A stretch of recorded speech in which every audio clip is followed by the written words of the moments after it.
CM योगी मंगलवार देर शाम आगरा पहुंचे। सीएम योगी ने आगरा के मशहूर भीमनगरी महोत्सव का उद्घाटन किया।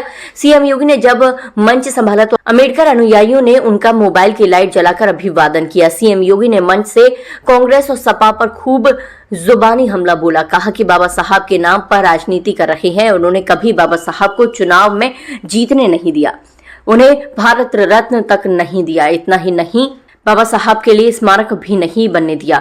सीएम योगी ने मंच से केंद्र और प्रदेश सरकार की गरीब, वंचित और दलितों के लिए चलाई जा रही योजनाओं के बारे में जानकारी दी। सीएम योगी ने कहा कि देश बाबा साहब के संविधान से चलेगा, शरीयत से नहीं। सीएम योगी ने पश्चिम बंगाल के हालात से लेकर संविधान का विरोध करने वालों को निशाने पर लिया।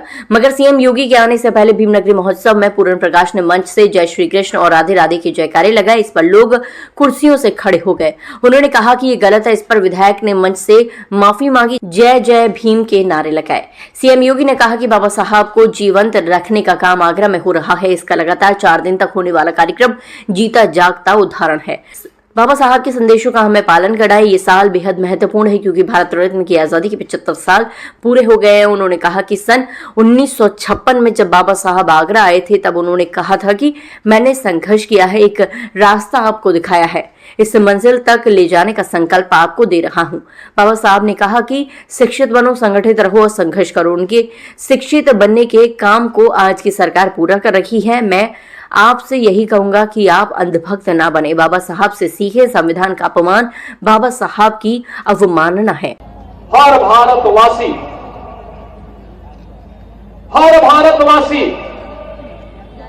बाबा साहब की सेवाओं के लिए उनकी कृतज्ञता ज्ञापित करता है। उनकी सेवाएं अमूल्य थी। विपरीत परिस्थितियों में सामाजिक बेड़ियों को तोड़ते हुए उन्होंने सामाजिक भेदभाव का सामना करते हुए भी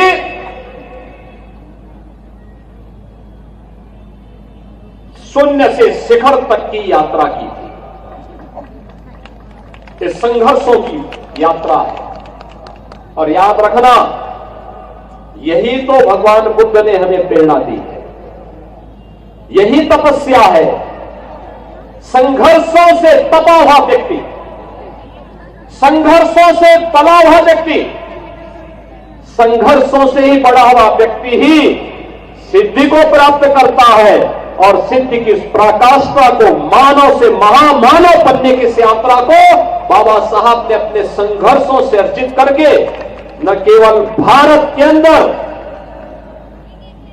वंचितों, दलितों, गरीबों के लिए बल्कि समाज के लिए एक प्रेरणा पुरुष बन करके, एक मार्गदर्शक बन करके उनके जीवन को उज्जवल बनाने का राह दिखाया।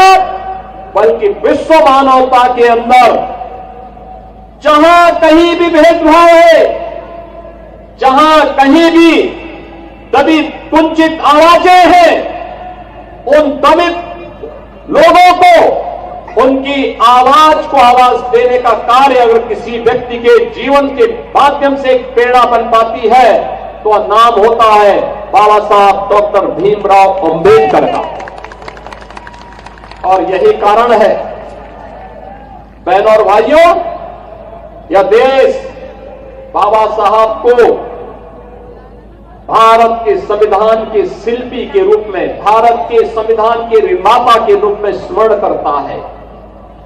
और यह वर्ष इसलिए भी महत्वपूर्ण है, यह वर्ष इसलिए भी महत्वपूर्ण है, भारत के संविधान को लागू हुए 75 वर्ष पूरे हुए हैं। यानी बाबा साहब के द्वारा बनाए गए संविधान को लागू करने के 75 वर्ष पूर्ण होने के उपलक्ष्य में आज मुझे भी भीमनगरी में बाबा साहब के स्मृति में आयोजित इस भव्य कार्यक्रम के साथ जुड़ने का सौभाग्य प्राप्त हो रहा है। मैं इसके लिए आयोजन समिति को, श्री GS धर्मेश जी को और यहां के सभी माननीय जनप्रतिनिधियों को हृदय से धन्यवाद देता हूं।